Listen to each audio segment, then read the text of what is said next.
Xavier Tuzat, nous sommes aujourd'hui à l'hôtel de Crillon, où vous êtes le chef sommelier depuis de nombreuses années, je crois. Depuis 7 ans, effectivement, 2017, c'est exact. Ouais, tout à fait. Et vous vous amusez de plus en plus.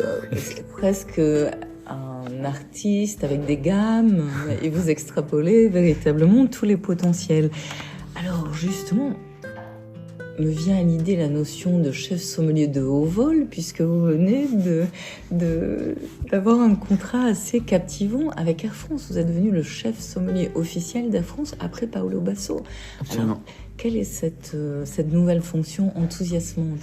Alors, cette mission consiste à amener à bord tout le savoir-faire français des vignobles, des vignerons, mais aussi des eaux de vie, et de faire découvrir aux passagers le savoir-faire français. Donc c'est une sélection qui est uniquement axée sur des produits français. Oui. Je ne peux pas acheter de vin argentin, californien, que j'aime au demeurant, mais la Oui, compagnie... j'entends bien, c'est un teasing initial. Absolument, Oui. absolument. Mais le potentiel est infini, parce qu'il y a donc en cabine, Oui. mais il y a également, Absolument. en quelque sorte, aussi dans les salons. Les salons Air France, Voilà. tout à fait. Donc ça se démultiplie sur Tout à fait.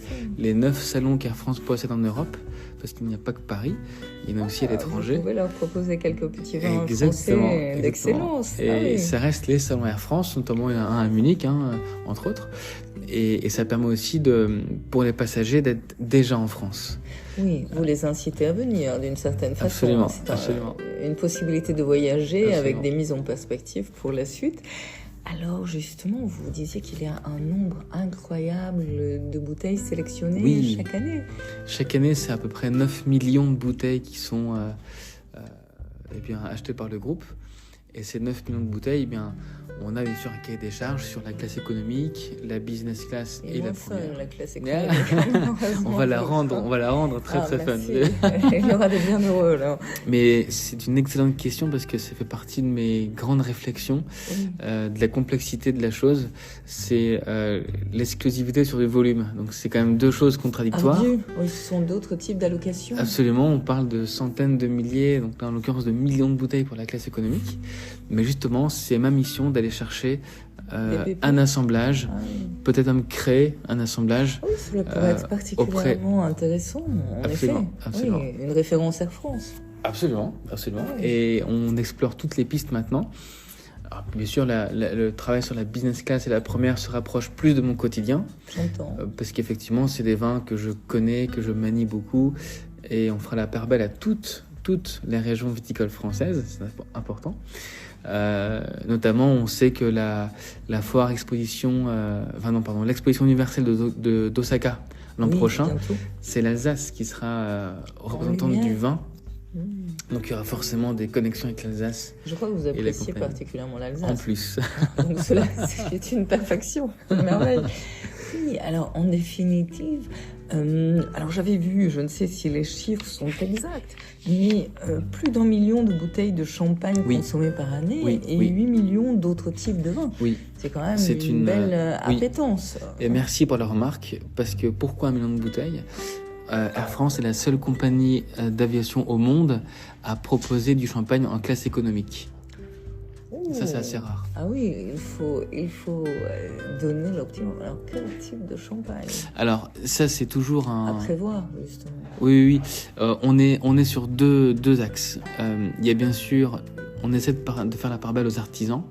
Bien sûr, sur ces volumes-là, en classe économique, c'est plus compliqué. C'est plus compliqué. La quantité, etc. Exactement, et la régularité. Néanmoins... On oublie la biodynamie, par exemple. Alors, pour la classe éco, oui. Néanmoins... La classe business. La classe business et la première, très certainement. Donc, c'est des marques à forte notoriété. Oui. En revanche, je vais essayer d'aller chercher aussi, là encore, ces volumes de champagne, mais en segmentant l'offre. C'est-à-dire que non pas il me semble, tout à fait, réduire la quantité, mais fractionner. Pour il faut fractionner. Donner un panel beaucoup plus captivant et permettre ce sens de la découverte. Oui, plutôt que de changer. La découverte à bord. C'est ça. Véritablement. Jusqu'à présent, on changeait tous les 6 mois en classe éco. D'accord. Là maintenant, on va chercher tous les 2 mois, ce qui me permettra d'avoir un sourcing plus bas en nombre de cols, Oui. et donc de rendre accessible cet appel d'offres au plus grand nombre. D'autres vignerons. Donc là, j'ai espoir. Oui, tout à fait. Nous sommes d'accord. Mais alors, à contrario, vous allez devoir jongler d'une manière somptueuse pour les dégustations. C'est etc. plus complexe, évidemment, Et en évidemment. effet, le travail devient quelque chose d'intense, mais captivant également. Oui, oui, oui. C'est l'exigence. C'est On l'exigence, retrouve votre complètement, sens de l'exigence. complètement. Alors, nous en parlions il y a un instant, cela pourrait être amusant. Je sais que d'autres compagnies étrangères le font. Hop, des dégustations à bord avec une thématique que vous Absolument. pourriez animer ponctuellement sur des longs courriers ou des choses comme ça. Absolument. Rosaka, par exemple. Ah oui, ou pourquoi autre. pas. Et c'est effectivement un des axes de développement du vin, le rendre accessible aux passagers. Et puis bien sûr, pourquoi pas aussi le rendre interactif, en plus parce que vous connaissez tous cet écran tactile en face de nous tous. Et bien pourquoi pas intégrer un programme vin, si on a le choix. Captivant. Donc il y a beaucoup d'options possibles, mais je garde cette idée en tête. Dangereux, Elle est bonne. je reste en alerte également. Par rapport à cette notion-là, sur la notion justement, alors oui, j'allais vous demander si vous avez, alors les spirites, oui, et des spiritueux français, Oui. donc eau de vie et autres aptitudes. Oui. Vous Alors, on pensez va. à quelque chose? Parce Alors. que bon, il y a beaucoup de nouveaux whisky français, enfin, Exactement. côté parcellaire, Bravo. des choses comme ça. Oui, Bravo, je bravo. travaille un peu. quand Oui, même. ça se voit. Le whisky français sera là. Oui. Les appellations françaises, donc rhum de Martinique, Mhm. très important. Oui, surtout qu'il y a de très très belles Exactement. expérimentations. Je pense à Oui, Boulogne bien sûr, dernièrement. absolument, Qui a absolument. fait sur la notion de fermentaire, qui d'ailleurs rejoint le saké. Et oui, Quelque chose c'est une d'extraordinaire. famille qui se rejoint. Mm.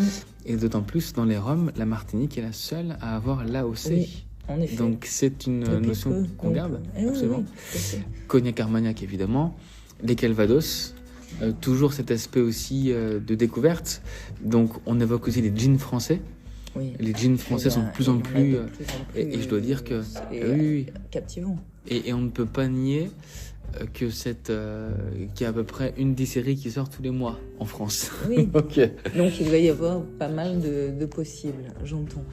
Et dans l'absolu, ça donne presque envie d'avoir des cocktails finalement. Donc là, la dangerosité décidément, va être- Sophia, on ne peut rien cacher à Sophia. Non, Ce sera effectivement un de mes grands projets Ah oui, c'est vrai, de créer un captivant. cocktail Air France. Ah, Donc Dieu ça, du ciel. D'autant Oh. plus que là, l'hôtel de Crillon, je pense à Kevin Rigaud qui a des aptitudes Oui, aussi, incroyables, aussi. ou d'autres. Alors Et- on va faire appel à la France entière, hein, bien sûr, Ah parce que oui, c'est un grand j'imagine, appel d'offres, bien sûr. mais ça reste dans la tête de la Ah compagnie. oui, Donc fascinant. vraiment d'aller chercher cette expérience liquide. Avec un renouveau justement par saison ou ce Très type de certainement, choses. très certainement. La France va Donc, monter en gamme, le je programme crois. va Véritablement, évoluer. les gens vont vouloir s'aventurer avec eux un peu plus loin. Pour donc sur ces notions d'expérience, on l'a dit plusieurs fois, justement, bon, 2022 a été aussi une année captivante pour vous. Vous Oui. avez eu le titre de meilleur ouvrier de France en sommellerie, ce qui n'est pas rien, c'est un vrai challenge. Vous avez été meilleur sommelier de France également. Et là, cette année, vous vous êtes offert le luxe d'avoir une distinction Michelin, ça fait ce modèle de l'année, ouais. Oui, Ça c'est fait- captivant quand Ça même. c'est fou et c'est une récompense presque suprême parce que le guide Michelin reste quand même la Oui, Bible référence, nationale. bien sûr, Et d'être récompensé par le guide, c'est toujours particulier j'entends. et ça touche spécialement. Oui, mais vous êtes en ce que l'on appelait sur certains tableaux antiques en apothéose. Oui. Véritablement, c'est toujours bien. Oui. Quand vous croiserez le soleil, vous saurez véritablement quelle direction continuer à prendre. Plus sérieusement, donc, à l'hôtel de Crillon, vous vous amusez d'une manière délicieuse également. Vous avez inauguré le 22 mai dernier les dîners sensoriels. Absolument. Alors, en bonne compagnie, en plus, parce que vous étiez avec Thierry Vasseur, le né de Garlin. Tout à fait. Et vous avez, alors avec le chef exécutif, Boris Campanella, que Oui. je ne veux pas Oui, oui, oublier tout à fait, tout à pour fait. l'écran, et vous vous êtes amusé à donner une perception plus vaste sur la notion. Bien sûr, les notes organoleptiques Mhm. dans les vins, dans les spirites et autres sont une évidence. Mais les ponts sont toujours fascinants. Les ponts sont fascinants et on considère le vin comme un art. Bien sûr. Thierry Vasseur est un artiste extraordinaire. Rappelons que c'est l'homme qui a créé la petite robe noire, quand même. C'est sacré. Mais tout l'enjeu pour moi était de créer cette série de dîners sensoriels. On va donc solliciter les 5 sens entre mai et novembre. J'ai vu cela, c'est extraordinaire. Vous avez la vue aussi avec... La vue qui arrive le 12 juin avec un immense photographe. Oui, et je trouvais qu'il avait une approche, c'était presque sur le côté parfois un peu monochrome. Je pensais au carré blanc de Malevich. Oui. C'est tout à fait juste. C'est tout à fait juste. Il a des thématiques, donc le monochrome blanc pour tout son travail sur les ours polaires. Il a travaillé une gamme de photos très importante ici dans le cercle polaire. Donc il a fait des clichés inouïs. C'est 8 ans de travail. Oui, et ça, c'était remarquable. Un engagement. Un engagement remarquable. Également la savane africaine où il a posté à peu près 700 photos sur les lions, les guépards, la vie animale, la vie dans la savane. Donc il a pris en quelque sorte les extrêmes. C'est fou, complètement. Et c'est des observations. Et en fait, on a tiré une émotion de ces photos pour la retranscrire dans les vins. Et l'idée sera de sentir le vin en regardant la photo. Alors justement, c'est intriguant parce que je voulais vous demander, étant donné les univers que vous affleurez avec excellence, si vous aviez, et c'est parce que c'est un sujet qui m'intrigue, la notion de paysage olfactif. Je trouve en définitive, lorsque l'on voit certains clichés d'autres époques ou des tableaux, on voit des paysages, on imagine une vie, mais en définitive, à l'heure actuelle, il y a des bruissements au niveau sonore, mais il y a également une quantité de fragrances que l'on accepte ou pas, parfois peu sympathiques et d'autres enthousiasmantes. Et en définitive, cette approche rejoint cet aspect-là, la création d'un paysage. C'est un paysage olfactif. Oui, c'est fascinant. Assez fabuleux. Et d'ailleurs, Sophia a un chiffre intéressant. Le cerveau, lorsqu'on regarde une photo, est sollicité à 17%. Il peut faire mieux. Il peut faire mieux, mais ce n'est pas tout. L'olfactif. Croisé avec l'olfactif. L'olfactif. Il y a une démultiplication. Alors, c'est très intéressant parce que lorsqu'on sent quelque chose, un vin en l'occurrence, ou même un café ou autre, ça ne sollicite qu'un seul % du cerveau. L'olfactif est un sens qui finalement sollicite peu le cerveau. Ça m'a énormément surpris. Déçu un peu. Un peu déçu, j'imagine, moi aussi, très sincèrement. Mais effectivement, l'œil analyse beaucoup plus de choses que le nez.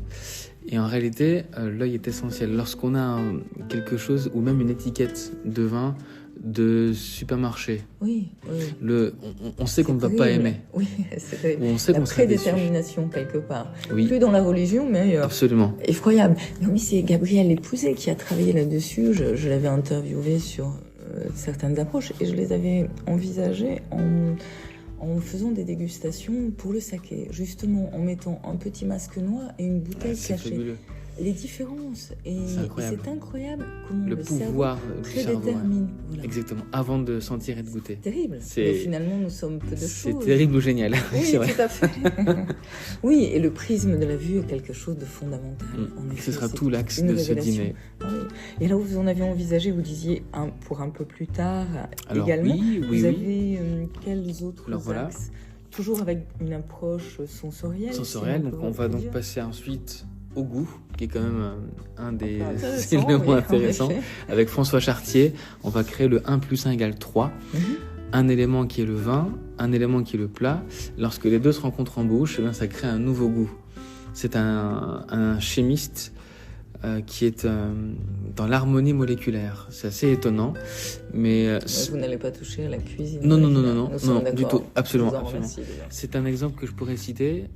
Comment j'ai compris ça? Un matin, je bus du café, filtre comme toujours. C'est pas bien, ça. Et je veux tout de suite après me brosser les dents. Oui. Donc j'ai mon palais qui est saturé de molécules de café. Et ensuite, je ramène de la menthe. Oui. Eh bien, ce qui est fascinant, Sophia, c'est que j'ai eu un arôme de réglisse instantané. Oui, c'est la superposition. Exactement. En fait, ces deux molécules sont rencontrées. Et j'ai demandé à François. Et François m'a dit, la molécule de réglisse, elle a un aspect mentholé, un aspect torréfié. J'avais la réponse. Jackpot. J'avais la En réponse. effet. Oui. Et il m'a dit, mais moi, je suis capable de démultiplier ça dans d'autres secteurs. Oui, donc cela va être facile. Ça va être fascinant. Ah, Ça va être vraiment clairement. incroyable. Ensuite, on aura Georges Truc. C'est son vrai nom. Hein. Oui, oui, je veux bien le C'est pas croire. un surnom, un nom de scène. Oui, c'est tellement un- facile à retenir. Oui, ça, c'est très pour facile. Le coup. Georges Truc, un grand géologue français. Nous aurons 5 pierres sur la table. On va donc toucher, donc là c'est le toucher, on Oui, va toucher oui, ces oui. pierres. Et vous aurez un vin avec son grain de tanin, donc souvent un Oui, vin rouge. Hein. Texture. La texture Ouais, du ouais, vin. tout Et à celle-là fait. qu'on va analyser, c'est le cœur de bouche. L'acidité, un tanin sec, un tanin soyeux, un tanin qui accroche. Et bien ça, la roche, à chaque fois, on va faire Oui, correspondre il y a une concordance. une condensance Donc, énorme, fascinant. Vraiment, fascinante. j'entends. Et ce toucher, on va boire le vin en touchant la pierre et on va se dire, mais mince, ça communique. Ah, oui, oui. Ça, c'est génial. Oui, c'est vrai qu'il y a eu des recherches. Oui, en oui, ce oui. sens, même, je pense à la Champagne. Avec Surtout ce la Champagne, travail le de calcaire, la bien craie, sûr. bien sûr. Exactement, les fossiles, etc. Exactement. Et il y a des Exactement. correspondances réellement fascinantes. Fascinante. Ça peut Fascinante. être tout à fait Et c'est vrai. incroyable. Et c'est un des fondamentaux, enfin, un des éléments fondateurs du vin. Oui, en effet. C'est la oui, roche, c'est le c'est le terroir. toucher de la roche. En effet. Tout à fait. Oui, donc, Et le forcément. dernier, parce qu'il faut bien un Oui, dernier, oui, bien le sûr. 5e sens Je qui est reste Louis. attentive. Oui. Louis, et donc là on va faire appel à Krug, Oui. la grande et iconique maison de champagne Krug, qui a créé une symphonie en accord avec les tonalités de ses champagnes.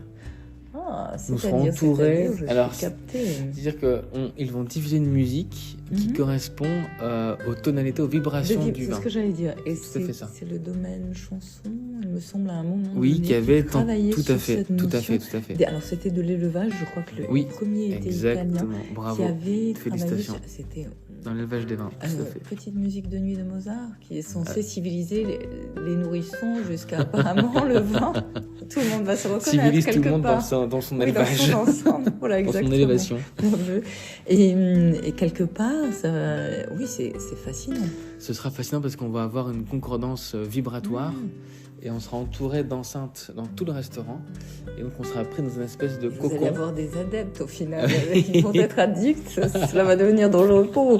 Mais je pense à autre chose. En venant vous entreapercevoir, il y a quelque chose qui personnellement me capte. Vous savez que je suis assez attentive à la Oui, notion oui. d'expérience. Et j'évoquais il y a quelques jours les dégustations en pleine conscience, c'est-à-dire sous hypnose, et apparemment cela démultiplierait les perceptions. Et je trouve Ça, alors. l'idée assez Ouais, c'est intéressant, ouais. intrigante. C'est vrai. Parce que justement sur cette notion de visualisation intérieure ou de sensibilisation, Là, c'est du de- subconscient. voilà, exactement, intéressant, et ouais. de faire appel à des c'est souvenirs intéressant. anciens olfactifs ou gustatifs pour avoir une sorte de paroxysme d'approche. Et à ce moment-là, je suis assez interrogative, mais volontaire peut-être. pour Moi, je suis curieux. l'expérience. Mais Je oui, suis voilà, si j'ai Et j'ai quelques peur de pas quelques me réveiller. connexions. Oui, mais c'est ça le danger peut-être. C'est pas Certains se vont plus réveiller. vouloir se réveiller. Faut rester au stade de haute voltige pour apercevoir le C'est vrai meilleur. que je soupçonne certains d'être restés. D'être déjà, ah là, ça peut arriver. Nous en connaissons tous.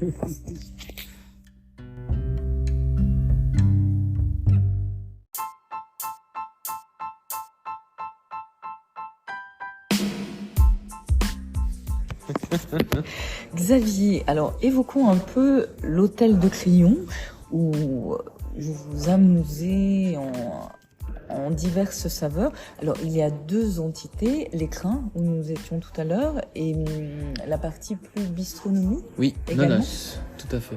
Par Paul Perret. Comme ananas. Chacun doit avoir le sien. Oui, quelque oui, part, oui, oui. véritablement. Alors dans l'ensemble, vous avez enfin, il me semble la cave a des références assez somptueuses. Alors- Et avec vous avez combien de bouteilles en endormissement? En endormissement, j'ai 40 000 bouteilles. Ah oui. Et c'est une rotation annuelle puisque nous vendons 40 000 bouteilles par an. Donc Oui. c'est une rotation qui se fait, qui est assez... D'accord. Et vous assez, avez aisée. des vins de garde que vous Voilà. Et vous donc mettez pas j'ai tout... systématiquement. Voilà, j'ai tous mes vins de grande gastronomie, donc les grands Bordeaux en primeur que je garde 5, 6, 10 ans. On va être sur carte. Et puis après, j'ai toute la rotation rapide. Mais je dirais que la garde, c'est à peu près 5 à 7%. Hein. C'est pas la Oui, majorité ce n'est du pas tout. la majorité, je Oui. comprends. Sur cette notion-là, Est-ce que vous avez... J'imagine que la part française est plus omniprésente. Alors, la part française est très présente, puisque bien sûr, c'est 93-95%. Néanmoins, toutes les références qui rentrent à l'hôtel de Crillon, ce sont des références que j'ai visitées. Ce qui réduit fortement les chances de 20 Péruviens d'être à la carte. Mais il faut envisager des voyages. Oui. Mais en effet, comme je n'achète que ce que je visite. Vous voulez avoir cette véritablement attitude à défendre, des gens que vous avez entreaperçus, donc vous comprenez la méthode d'élaboration, la philosophie, exactement. Oui, mais c'est tout à votre honneur, parce qu'il y a une cohérence. Ça n'est pas de la forfaiture, de toute évidence. Et puis montrer. Ça évite les mauvaises fréquentations. En plus, c'est vrai, ça c'est vrai. Mais acheter un vin sur catalogue, je n'ai pas d'intérêt à cela. Oui. Et en même temps, je pense que vous arrivez encore de cette façon-là, d'une manière encore plus optimale, à retranscrire l'expérience. C'est ça. On a rencontré la personne, on a vu le lieu. Du client, évidemment. Et du coup, on transporte la personne dans le lieu. Et ça, c'est important. Oui, pour moi, c'est un peu magique, même dangereusement un peu dangereusement magique, mais c'est finalement la plus-value du sommelier aujourd'hui. Oui, ça devrait systématiquement. Ça devrait l'être, parce que tout dépend de l'exigence de certains. Mais... Je dirais presque. Pourquoi un vin coûte plus cher en restaurant qu'en cave? Si le sommelier se contente d'ouvrir le bouchon, c'est juste un et mettre dans un verre, c'est pas grand-chose.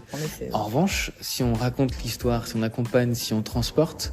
Là, c'est différent. Et puis, je pense que les gens sont de plus en plus attentifs à cette notion d'histoire. Ils ont besoin de rêver et de comprendre véritablement, en particulier les esthètes, mais les autres aussi. Complètement. Je pense qu'initier équivaut à leur rendre service. C'est une prise de conscience.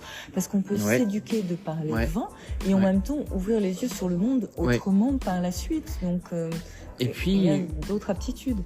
C'est vrai. Nous sommes un peu un échappatoire pour les gens. Oui. On rompt le quotidien, les soucis du quotidien pour aller... et c'est un peu notre vocation. Oui. La part de rêve doit être importante, en effet. Alors, vous avez Spirit. Oui. Également, toujours à peu près la même proportion. Alors, les spiritueux, donc avec le bar, les ambassadeurs, est assez, pour nous, importante parce que on a c'est une autre visibilité cœur, aussi. mais effectivement, c'est cette même proportion-là. D'accord. Et toujours aussi des choses innovantes. On reste dans l'actualité avec les spiritueux. Les whiskies sont extrêmement populaires, qu'ils soient. Il y a une tendance comme le rhum, mais le mezcal commence à. Le mezcal commence à être très très fort, absolument. Oui. Et c'est vrai que le whisky aussi, tant en cocktail qu'en dégustation, l'after drink, l'after dinner, eh bien le spiritueux est roi. Alors, le spiritueux à table, en parallèle avec le vin, c'est bien toujours sûr. quelque chose qui m'amuse. Ah oui. Je trouve que les anglo-saxons nous ont dépassés, ont été un peu précurseurs. Plus créatifs c'est que quelque chose qui va arriver, qui est déjà présent au Crillon. Alors oui, c'est présent au Crillon uniquement pour les saisons de chasse, avec les gibiers. Cela va m'intéresser. Bien sûr. Et dans la chasse, ce qui me passionne, c'est que je peux mettre côte à côte sur des gibiers, donc sur cette vénaison, des vins rouges denses et concentrés, et à côté quelques centilitres de whisky.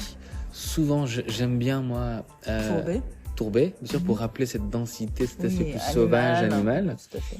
Et là, les gens choisissent, s'amusent, passent de l'un à l'autre. On dit souvent qu'une fois qu'on goûte un whisky, c'est fini, c'est saturé. Non, pas du tout.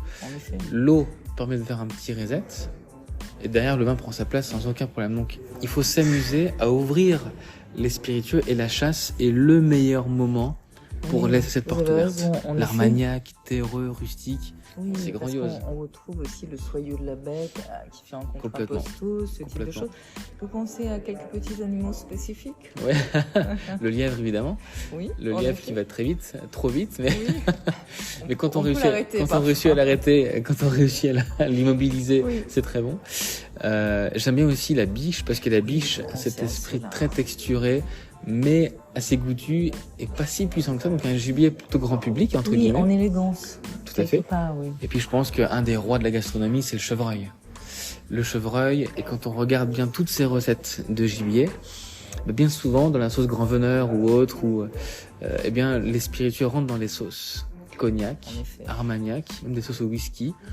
Eh bien on a toujours ce spiritueux, donc le lien. Pourquoi ne pas le mettre aussi dans le verre? Exactement. Il est dans la sauce. Synergie évidente. Et donc pour moi, c'est apparu comme une évidence. Et c'est pour moi le meilleur moment où je peux m'amuser. Donc automne, hiver surtout. Et là, les clients sont ravis. Oui, j'imagine. Oui. Et je pense que c'est bien pour magnifier l'animal, Oui, lui rendre hommage. il en n'est pas plus. mort pour rien. Voilà, exactement. Merci, je vais dire à ma place.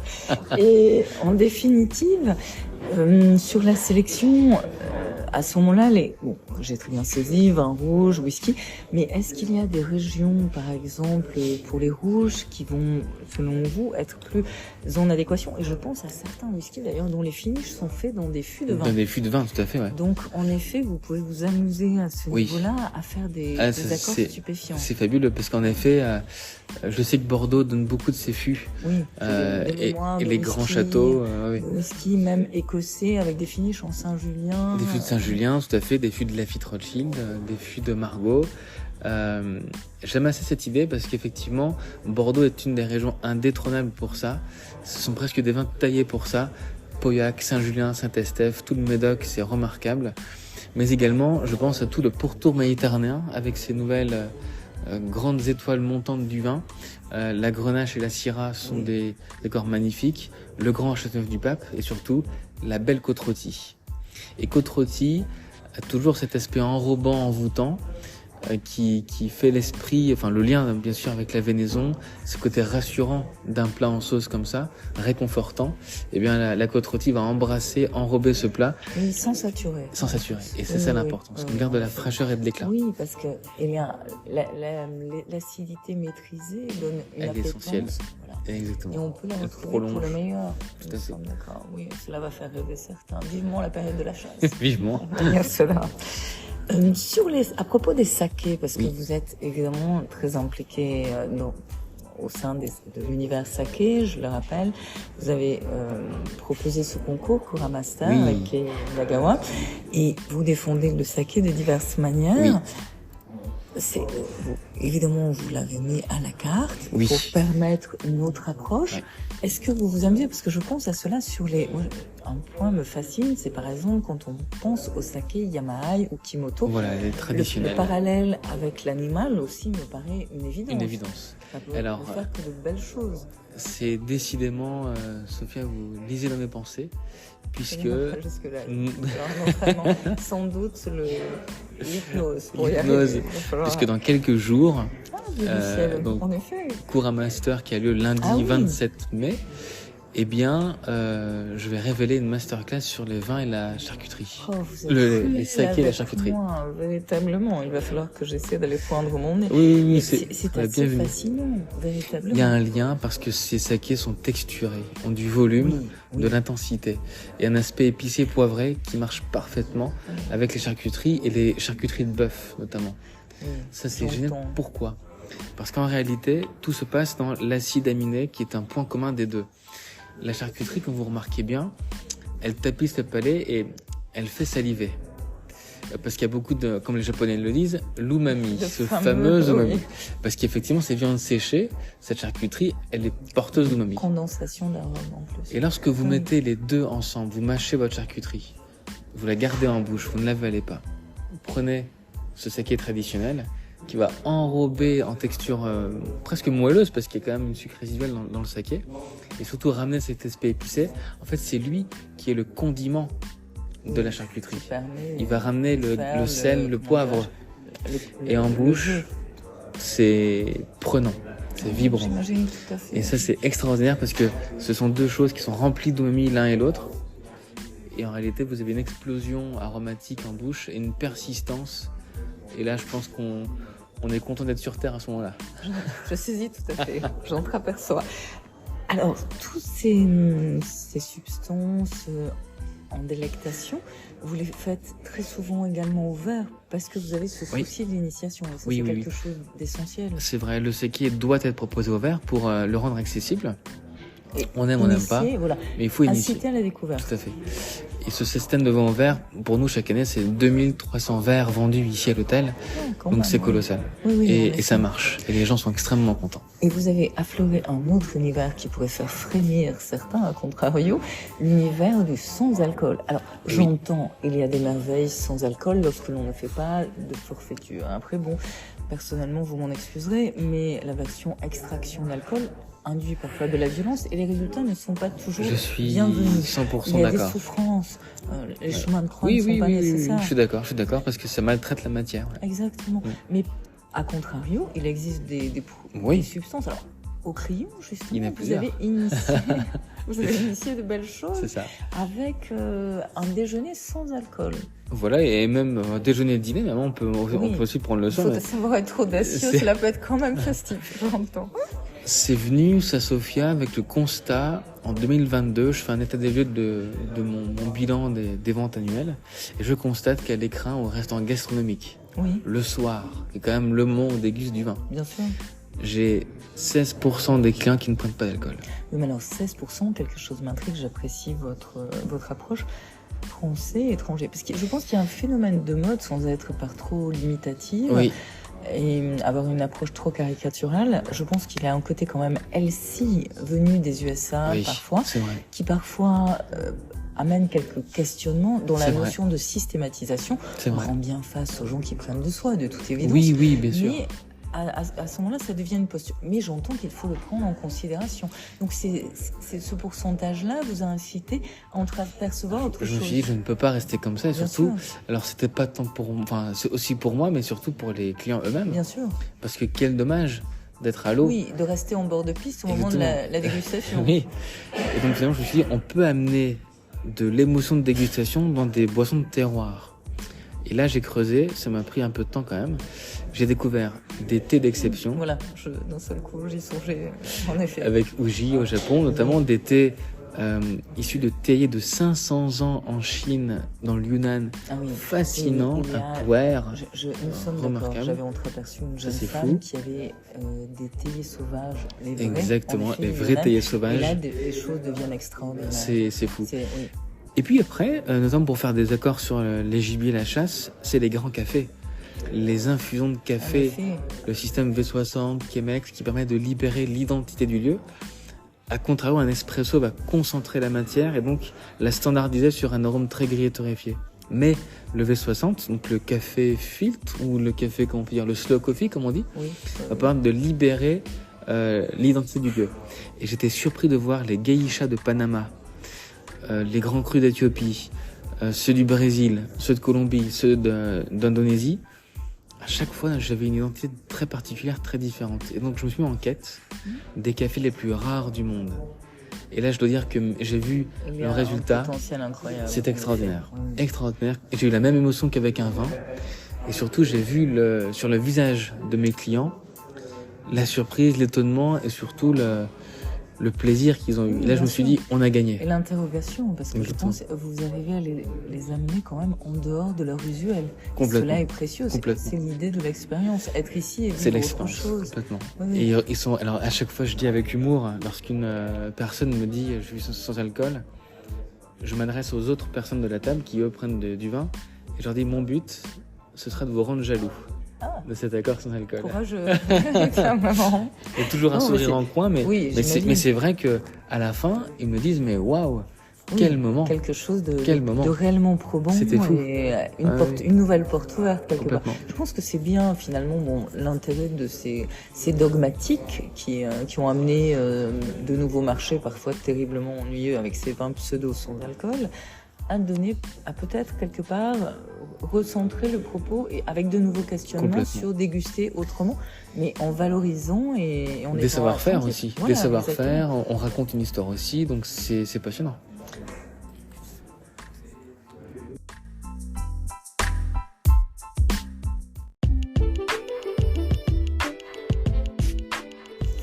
Sur cette notion d'expression pure, avec ou sans alcool, ces fabuleux liquides, nous parlions de notes aromatiques en lien avec les végétaux, etc.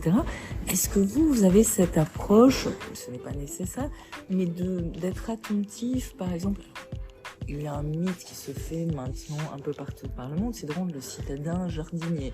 Avec une volonté, j'ai vu des tours à salade pour Singapour. Oui. En effet, étant donné l'occupation des sols, ils avaient besoin de mettre ces dames en expansion.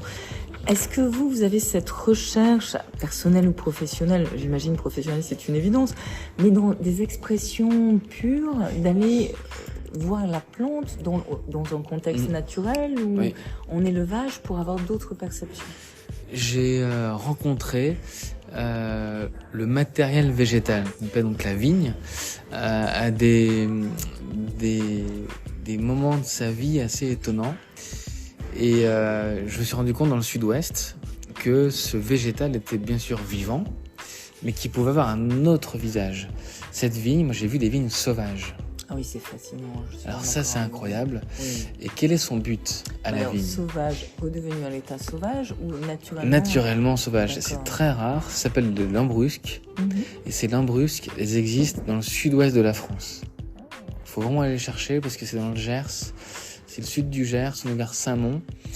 Et je me suis dit, je dois y aller. Et j'y suis allé. Et j'ai vu des lambrusques.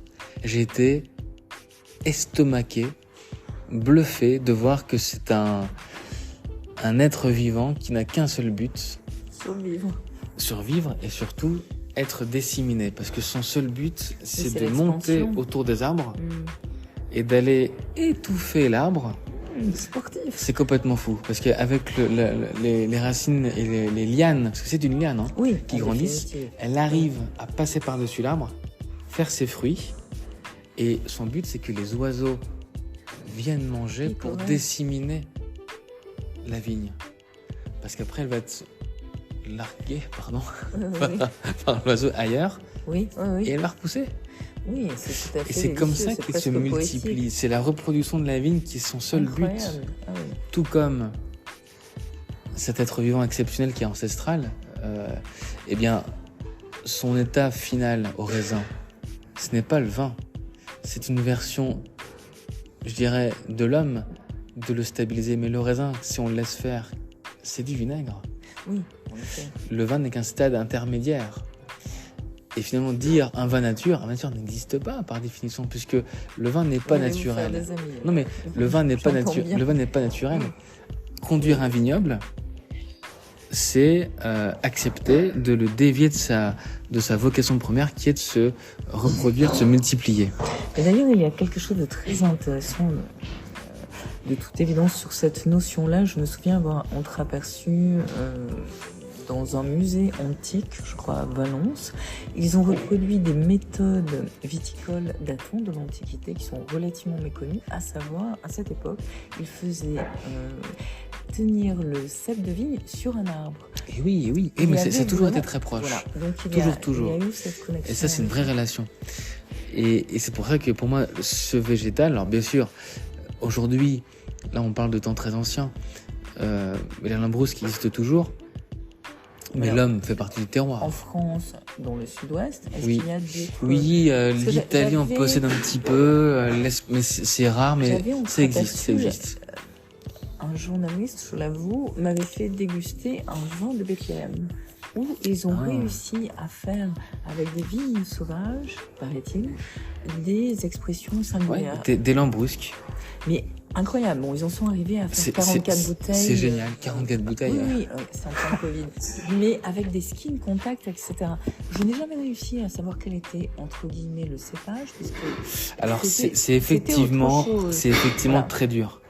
Parce que la lambrusque, elle est pas vraiment identifiable. Il y a encore un peu dans le Languedoc. À ce point également. Le Languedoc, ça existe. Ah oui, vous avez la délicatesse de me montrer les clichés de... Oui, ça fait un petit peu buisson de Moïse. C'est ça. Quelque part. Ça. Et on voit bien qu'elle monte à l'arbre. En effet. Et son but, c'est de l'étouffer. C'est assez fascinant. Et vous c'est remarquable. Déguster les... Alors non, ils étaient beaucoup trop hauts. Et donc, parce qu'encore une fois, ils sont destinés aux oiseaux. Bien sûr, nous sommes d'accord. C'est génial. C'est toujours le côté humain. C'est complètement génial. Parce que cette lambrusque avait, de ce que j'avais vu, elle avait 180 ans à peu près.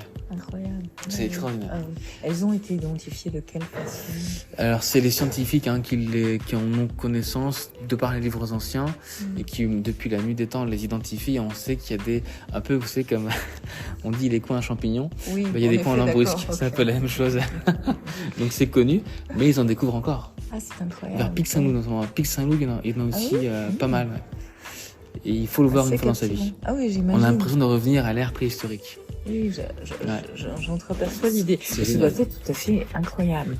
Dans cette optique d'expression autre, on se rapprochera un peu, si vous le voulez bien, de la notion de ces alcools diversifiés, que ce soit vin, spiritueux ou saké, puisque parfois chacune d'entre elles a des expressions liées au bois, que ce soit les tarots saké, les vins évidemment, certains types de vins, ou même les spirites, où la notion même de finish parachève l'ensemble. Oui.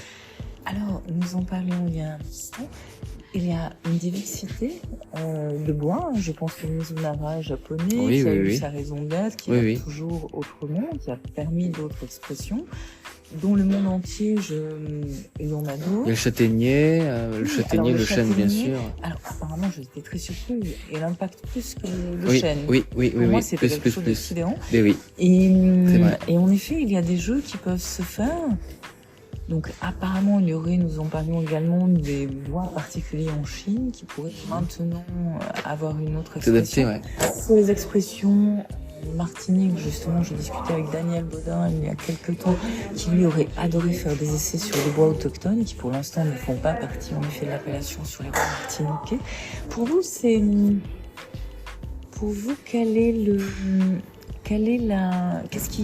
notion de bois vous fait rêver parce que vous intrigue, parce que il me semble, c'est une question fondamentale, parce que c'est en deçà du matériau qui est déjà fascinant, il y a un côté sociétal.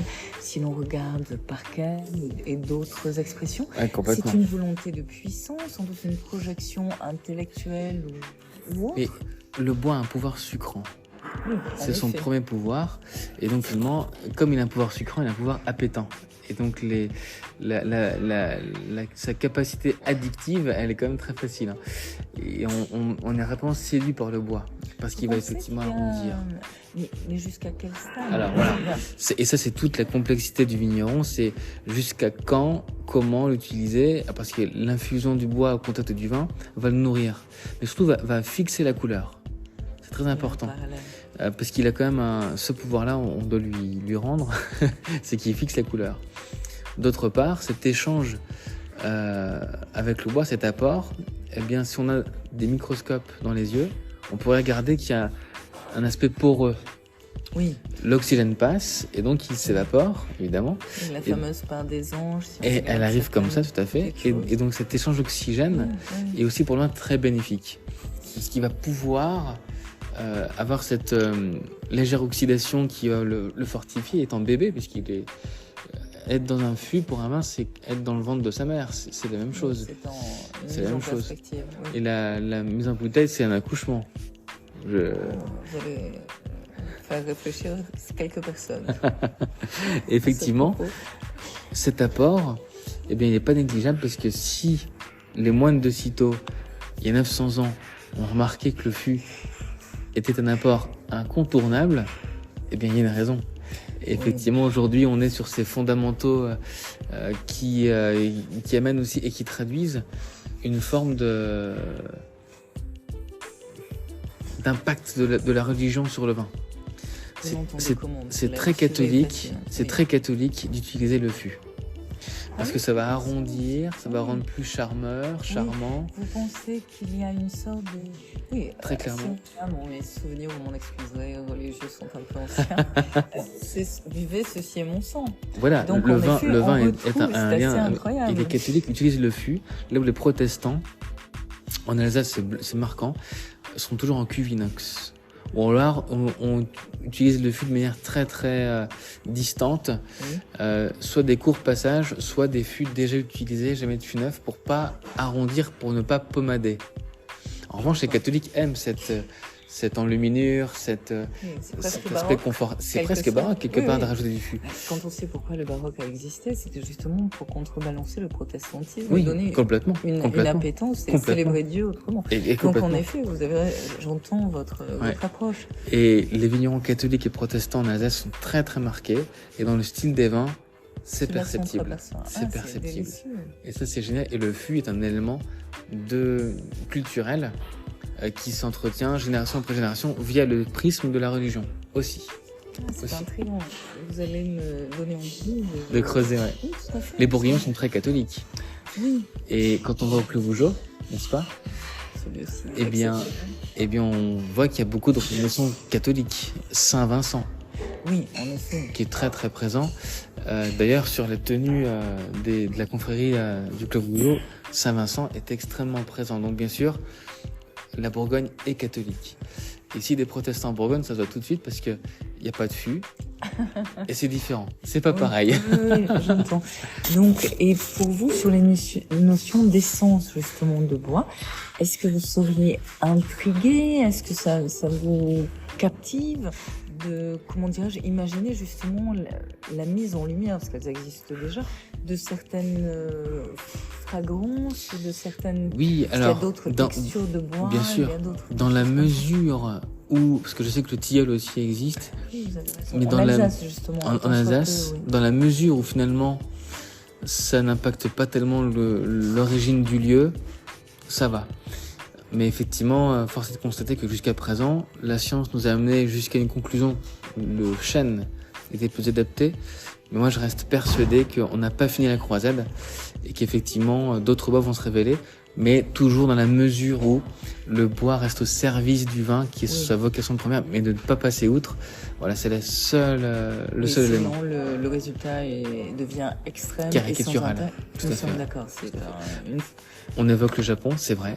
Le cèdre, lui, est caricatural. Le cèdre sent le cèdre. Et Dieu sait que l'essence de cèdre, ça sent. Hein.